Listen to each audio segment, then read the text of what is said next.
जय हिंद दोस्तों, स्वागत है हमारे YouTube चैनल में। आज की वीडियो में हम बात करेंगे MA सेकेंड सेमेस्टर एग्जामिनेशन 2023 के दिए गए प्रश्न पत्र ज्योग्राफी ऑफ रिसोर्स के बारे में। यह एग्ज़ाम महात्मा गांधी काशी विद्यापीठ की तरफ से कराया जा रहा है। तो आइए दिए गए प्रश्न पत्रों के विषय में कुछ हम बात करते हैं और देखते हैं। तो आइए प्रश्नों पर देखते हैं, जिसमें पहला प्रश्न आता है, काली मिट्टी शुष्क कृषि के लिए उपयुक्त होती है क्योंकि ऑप्शन ए, इसमें नमी धारण की क्षमता होती है। ऑप्शन बी, इसमें मैग्नीशियम प्रचुर मात्रा में होता है। तीसरा ऑप्शन दिया है, यह काले रंग की होती है। चौथा है उपरोक्त सभी। इसका सही आंसर होगा उपरोक्त सभी। अगर इस मिट्टी की बात करते हैं तो काली मिट्टी को रेगुर मिट्टी भी कहते हैं। इसमें कपास की खेती अधिक होती है, इस कारण इसे कपासी मिट्टी भी कहते हैं। अंतर्राष्ट्रीय स्तर पर इसकी बात करते हैं तो इसे चरनोजम मिट्टी भी कहते हैं। इसमें मैग्नीशियम, लोहा, पोटास, एल्युमिनियम की प्रचुर मात्रा भी पाई जाती है। चलिए आगे बढ़ते हैं दूसरे प्रश्न की तरफ। इनमें से कौन सी मिट्टी प्रतिवर्ष नवीनीकृत होते रहते हैं? बांगर, खादर, डेल्टाइक, उपरोक्त में से सभी। इसका सही आंसर होगा खादर मिट्टी। अगले प्रश्न की तरफ चलते हैं। विश्व में कोयले का सर्वाधिक उत्पादन करने वाला देश है? चीन, USA, भारत, ऑस्ट्रेलिया। इसमें आपका सही आंसर होगा चीन। यदि दूसरे नंबर की बात करते हैं तो USA विश्व में कोयले का सर्वाधिक उत्पादन करने वाला दूसरा देश होगा। अगले प्रश्न की बात करते हैं। ग्रांड बैंक स्थित है उत्तर पूर्वी अटलांटिक महासागर में, उत्तर पश्चिमी अटलांटिक महासागर में, उत्तर पूर्वी प्रशांत महासागर में, उत्तर पश्चिमी प्रशांत महासागर में। इसके सही आंसर की बात करते हैं तो ग्रांड बैंक उत्तरी पश्चिमी अटलांटिक महासागर में स्थित है। यहाँ से मत्स्य उत्पादन सर्वाधिक किया जाता है। ग्रांड बैंक के नीचे एक और बैंक पाया जाता है जिसे जॉर्ज बैंक कहा जाता है। इसके अलावा उत्तरी पूर्वी अटलांटिक महासागर में एक बैंक पाया जाता है जिसे डांगर बैंक कहा जाता है। चलिए अगले प्रश्न की बात करते हैं। निम्नलिखित में से किस स्थान पर भारत का पहला परमाणु ऊर्जा संयंत्र स्थापित किया गया? पलपक्कम, नरोरा, राणा प्रताप सागर, तारापुर। इसका सही आंसर होगा तारापुर। तारापुर की बात करते हैं तो देश में प्रथम परमाणु विद्युत गृह का निर्माण तारापुर, मुंबई के निकट, यह अक्टूबर 1969 में किया गया था। अगले प्रश्न की बात करते हैं। OECD का पूरा नाम क्या है? Organisation of economic counselling for development, organisation for economic cooperation and development, organisation of educational counselling for development, या उपरोक्त में से कोई नहीं। इसके सही आंसर की बात करते हैं तो organisation for economic cooperation and development सही ऑप्शन होगा। निम्नलिखित देशों में से किस एक में वहाँ के विद्युत उत्पादन का सर्वाधिक भाग नाभिकीय संयंत्रों द्वारा होता है? USA, United kingdom, France, Germany. अगर सही आंसर की बात करते हैं तो फ्रांस। विश्व में सर्वाधिक परमाणु संयंत्र USA में है, जबकि USA बिजली का उत्पादन मात्र 20% करता है, इसलिए फ्रांस सर्वाधिक बिजली का उत्पादन करता है। यहाँ लगभग 75% बिजली का उत्पादन किया जाता है। चलिए अगले प्रश्न की बात करते हैं।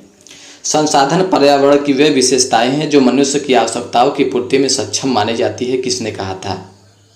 एक नंबर पर ऑप्शन दिया हुआ है मैकनाल, 2 पर दिया हुआ है जेम्स फिशर, 3 स्मिथ और फिलिप्स, 4 नंबर पर दिया है जिम्मरमैन।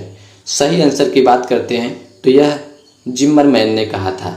जिम्मरमैन ने एक और भी बातें कहा था कि संसाधन होते नहीं बल्कि बनाए जाते हैं, या संसाधन होते नहीं बल्कि संसाधन बन जाते हैं। चलिए अगले प्रश्न की तरफ बात करते हैं। अगला प्रश्न है, संसाधन होते नहीं बल्कि बनते हैं। ये तो वही ऑप्शन आ गया। चलिए, संसाधन होते नहीं बल्कि बनते हैं उपरोक्त वाक्य में संसाधन को बनाता है। सही आंसर क्या होगा? मानव ज्ञान। ठीक, मानव ज्ञान, संसाधन की मात्रा, संसाधनों का वितरण, इनमें से कोई नहीं। सही आंसर आपका होगा मानव ज्ञान। मानव के ज्ञान में जब तक कोई संसाधन नहीं आता है, या मानव के द्वारा नहीं खोजा जाता, या तकनीक के द्वारा नहीं खोजा जाता, तब तक वह संसाधन नहीं कहलाते हैं। तो सही आंसर आपका हो जाएगा मानव ज्ञान। अगले प्रश्न की बात करते हैं।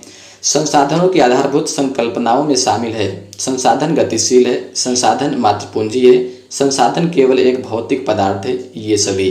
इसका सही आंसर होगा संसाधन गतिशील है।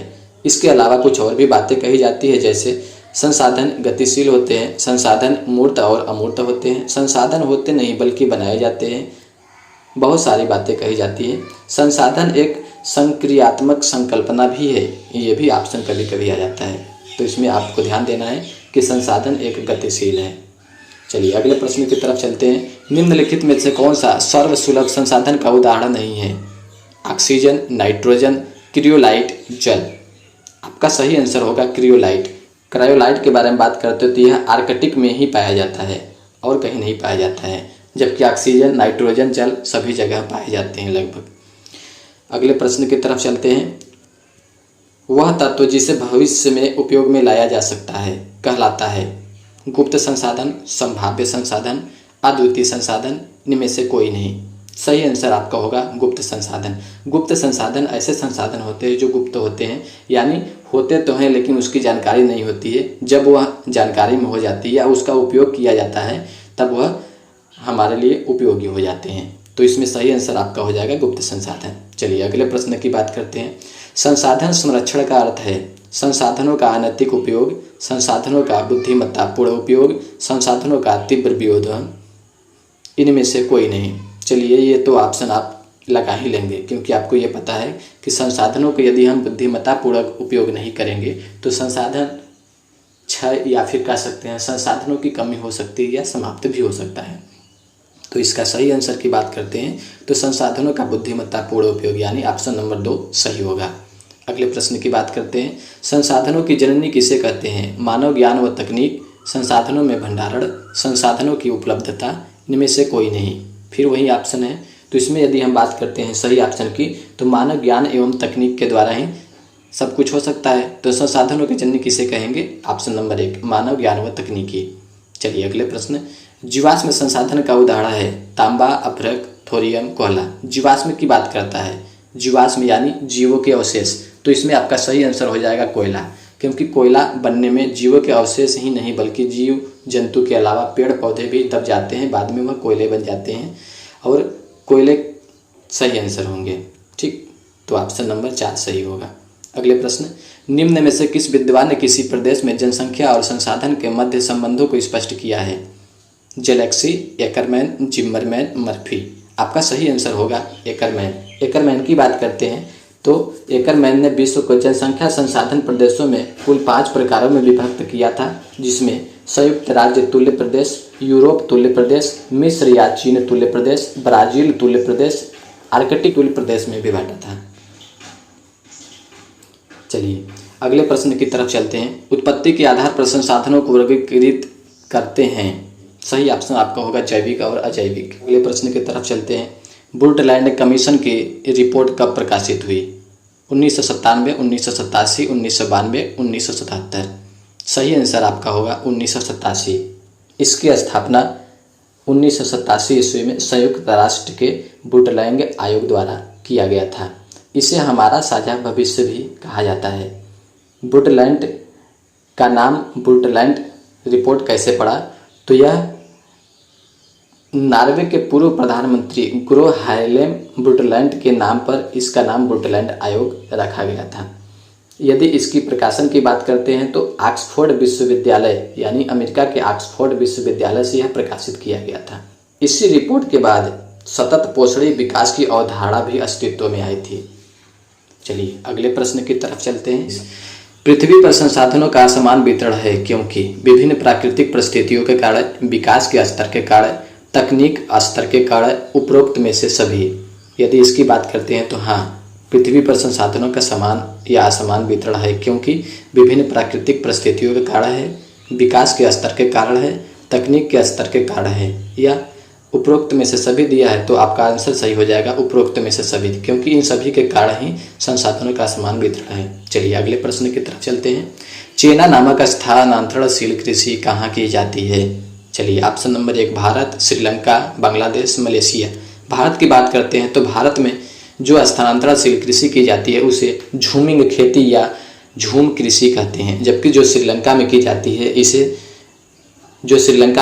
है इसे चेना नामक स्थानांतरणशील कृषि कहा जाता है। इसका मतलब ऑप्शन नंबर 2 आपका सही होगा। चलिए ऑप्शन नंबर 3 की बात करते हैं। तो भारत और बांग्लादेश दोनों पास में हैं या दोनों सटे हुए देश हैं। तो जो भारत में झूम कृषि या झूम खेती या झूमिंग खेती कहा जाता है, उसी के नाम पे बांग्लादेश में भी झूम खेती कहा जाता है। मलेशिया या इंडोनेशिया की बात करते हैं तो यहाँ पर जो खेती की जाती है स्थानांतरणशील कृषि की, इसे लदांग के नाम से जाना जाता है। चलिए अगले प्रश्न की तरफ चलते हैं। प्रश्न नंबर 21। लौह इस्पात उद्योग को प्रभावित करता है कच्चा माल? हाँ करता है, बिल्कुल करता है। ऑप्शन नंबर 2 दिया है बाजार भी करता है। ऑप्शन नंबर 3 शक्ति संसाधन, हाँ शक्ति संसाधन भी है। ऑप्शन नंबर 4 ये सभी, बिल्कुल ऑप्शन नंबर 4 आपका सही होगा। कच्चा माल, बाजार, शक्ति संसाधन, ये सभी लौह इस्पात उद्योग को प्रभावित करता है। अगले प्रश्न की तरफ चलते हैं। वे उद्योग जिनमें घर पर ही वस्तुएं तैयार की जाती है वे कहलाते हैं कुटीर उद्योग। पहले ऑप्शन ही सही हो गया, कुटीर उद्योग। जो घर पे कराए जाते हैं या घर पे छोटे मोटे वस्तु तैयार की जाती है उन्हें कुटीर उद्योग कहा जाता है। दूसरा ऑप्शन दिया लघु उद्योग, स्वतंत्र उद्योग, इनमें से कोई नहीं। आपका सही आंसर होगा कुटीर उद्योग। अगले प्रश्न की तरफ चलते हैं। सूती वस्त्र उद्योग की स्थापना हेतु आवश्यक भौगोलिक कारक है कच्चा माल, बाजार, यातायात के साधन, ये सभी। इसमें भी आपका सही आंसर होगा ये सभी। कच्चा माल, बाजार और यातायात के साधन सभी सूती वस्त्र उद्योग को प्रभावित करते हैं। चलिए आगे अगला प्रश्न दिया हुआ है। डी हिटलेसी ने विश्व के कितने कृषि प्रदेशों में बांटा है? 12, 13, 14 या 15? ऑप्शन नंबर 2 आपका सही होगा। हिटलेसी ने विश्व के कृषि प्रदेशों को 13 भागों में विभक्त किया है। इसमें 13 भागों की बात करते हैं तो पहला होता है चलवासी पशुचारण कृषि प्रदेश, व्यापारिक पशुपालन कृषि प्रदेश, स्थानांतरणशील कृषि प्रदेश, प्रारंभिक अस्थायी कृषि प्रदेश। अगला होता है चावल प्रधान गहन निर्वाह कृषि प्रदेश, चावल विहीन गहन निर्वाह कृषि प्रदेश, व्यापारिक बगाती कृषि प्रदेश, भूमध्य सागरीय कृषि प्रदेश, व्यापारिक अन्य उत्पादक कृषि प्रदेश, व्यापारिक फसल और पशुपालन, निर्वाहक उपज और पशुपालन कृषि प्रदेश, व्यापारिक दुग्ध या व्यापारिक डेयरी प्रदेश। अगला और लास्ट होता है विशिष्ट कृषि प्रदेश। ठीक, चलिए तो इसमें हम देखते हैं अगले प्रश्न को। डी हिटलेसी के कृषि प्रदेशों में शामिल है स्थानांतरणशील कृषि प्रदेश, बिल्कुल 13 नंबर में अभी जब हम 13 को देख रहे थे उसमें था। स्थानांतरणशील कृषि प्रदेश, धान निर्वाहक गहन निर्वाहक कृषि प्रदेश। धान निर्वाहक गहन निर्वाहक की अगर बात करते हैं तो धान यानी चावल प्रधान गहन निर्वाहक कृषि प्रदेश की बात कर रहा है। अगला है भूमध्य सागरीय कृषि प्रदेश, बिल्कुल भूमध्य सागरीय भी दिए थे ये हिटलेसी ने। स्थानांतरणशील कृषि प्रदेश, धान गहन निर्वाहक कृषि प्रदेश, भूमध्य सागरीय कृषि प्रदेश। ऑप्शन 4 आपका दिया हुआ ये सभी, तो इसमें आपका ऑप्शन सही हो जाएगा ये सभी जितने होते हैं तीनों ऊपर के, ये सभी 13 जो दिए गए उनके क्षेत्र थे हिटलेसी के द्वारा कृषि प्रदेश के, उनमें ये सभी है। इसका सही आंसर आपका हो जाएगा ये सभी। तो दोस्तों आज की वीडियो में हम 25 क्वेश्चन के बारे में ही बात करते हैं। अब मिलते हैं नए वीडियो में।